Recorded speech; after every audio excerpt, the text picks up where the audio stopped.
warahmatullahi wabarakatuh. Assalamualaikum warahmatullahi wabarakatuh. Hari ini kita kembali di program Ngaji Politik bersama Bang Nadan Indonesia. Terima kasih Bang Hanif. Bang, kita sekarang mau ngomongin soal partai ini. Iya. Partai politik.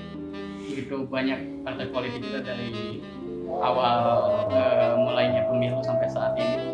Ini menurut Abang nih, kan ada berbagai jenis partai politik ya, ideologinya. Menurut Abang nih sebagai PKS, yaitu partai Islam, apa yang membedakan PKS sebagai partai Islam dengan partai lainnya? Yang pertama, Bang Hanif dan teman-teman semua, partai itu kan sarana perjuangan ya. Bagaimana kita menginginkan Indonesia menjadi negara yang adil, makmur, sejahtera ya, memenuhi 4 tugas konstitusi, melindungi segenap bangsa dan seluruh tumpah darah Indonesia, memajukan kesejahteraan umum, mencerdaskan kehidupan bangsa, terus dalam perdamaian dunia, keadilan sosial. Yang pakai basis nasionalis bagus karena dia akan bekerja keras bagaimana semua cinta negeri, semua betul-betul merasakan hadirnya NKRI, negara dalam setiap sisi. Yang basisnya agamis juga bagus karena Indonesia ini kan negara religius ya. Bahkan pasal 29 menegaskan negara berdasar atas ketuhanan yang Maha Esa. Di preambul pembukaan, atas berkat rahmat Allah yang Maha Kuasa. Sehingga partai berbasis agama punya kelebihan, partai nasionalis juga punya kelebihan. Tinggal masing-masing kelebihan itu di-blended jadi satu untuk menjadi keunggulan Indonesia yang kita tawarkan kepada dunia. Nah, PKS sendiri asasnya Islam ya, dan kita terbuka bagi seluruh masyarakat Indonesia karena saudara kita yang bukan Islam, yang sebagian di Papua, sebagian di Maluku atau Indonesia Timur, bahkan di Jakarta, di Jawa, banyak juga yang bukan Islam bergabung bersama PKS karena PKS memang membuka diri. Seluruh rakyat Indonesia umur 17 tahun boleh bergabung bersama PKS. Berarti Bang, PKS sebagai yang berasaskan Islam itu bukan berarti juga tidak nasionalis ya? Ini Justru beda-beda. kalau kita kenalkan hubbul waton minal iman ya, cinta negeri itu bagian dari iman. Bahkan kalau kita lihat baginda Nabi Muhammad Sallallahu Alaihi Wasallam memberikan contoh bagaimana mencintai negeri itu dalam rangka khairun nas anfa'uhum linnas, sebaik-baik manusia yang paling banyak manfaatnya bagi manusia lain. Tentu ideologi Islam PKS itu diturunkan dalam working ideologinya keadilan. Karena itu PKS ingin undang-undang yang adil, anggaran yang adil, kebijakan yang adil. Tidak boleh yang di pesantren tidak mendapatkan hak sepenuhnya seperti mereka yang di sekolah umum.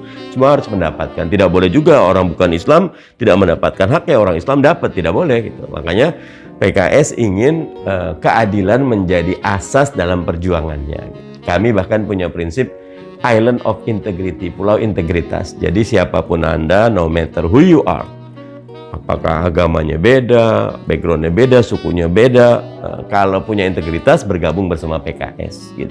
Ya. Ada yang menarik Bang dari PKS ini, yang PKS ini terkenal dengan pelayanan ini Bang, pelayanan di tiap di masyarakat. Itu memang menjadi satu yang menjadi ini ya, asas Islam. Memang kita 3 ya sekarang ini ya. Yang pertama kita partai dakwah ya, sehingga apa sih partai dakwah? Partai yang bukan semata buat kekuasaan, tetapi kalau bahasa Rocky Gerung, partai yang punya wake up call untuk negeri. Ayo kita berjuang karena kebenaran ya. Jangan jadikan kekuasaan sebagai tujuan, tapi alat untuk menegakkan kebenaran, keadilan, kesejahteraan, 4 yang tadi. Yang kedua, PKS sebagai partai khidmat ya. Khidmat itu yang melayani. Makanya DNA melayani waktu kasus Aceh, tsunami luar biasa. Nanti kalau ada yang banjir, ada yang kebakaran, kader PKS tuh wake up call-nya duluan, datang duluan, melayani duluan gitu. Karena apa? Ya kita merasakan gitu, kehadiran dalam setiap bencana itu bukan membawa manfaat bagi orang yang kena bencana, tapi buat kita untuk merasakan naik rasa kemanusiaan kita itu. Karena berkumpul dengan orang yang kena bencana itu, kita makin mensyukuri hidup itu ternyata demikian mahal, nikmat yang kecil itu ternyata mahal ketika dibandingkan dengan Tuhan. Sehingga buat PKS bencana itu bukan panggung eksploitasi politik, tapi panggung untuk tarbiyah, pendidikan diri. Gitu. Nah, terakhir kita partai oposisi. Ya. Nah, oposisi PKS lagi memperkuat oposisi yang konstruktif dan saintifik, apalagi menghadapi pandemi ini kan. Siapapun negeri pemimpin yang tidak mendekati pandemi ini berbasis science-based evidence, nah kita pasti akan dikalahkan. Karena ini the new norm, norma baru, bukan new normal ya.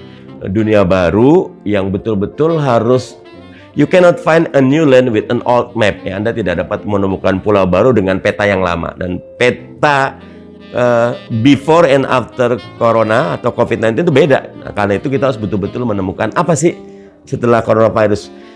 Saya mikir mereka yang nggak males menganalisis, pokoknya kita tinggal nunggu virus aja, nunggu antivirus itu.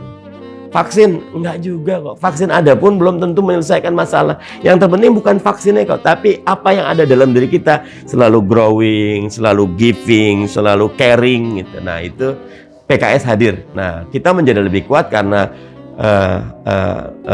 giving, caring itu karena ada yang di atas gitu. Karena kita partai agama gitu. Ada Allah Subhanahu wa taala. Itu teman-teman pembahasan kita di Ngaji Politik hari ini bersama Bang Nur tadi.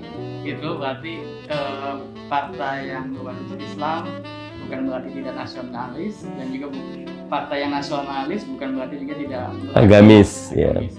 Yang dinilai adalah kontribusinya untuk negeri dan bangsa. Siap. Sekian dari kami.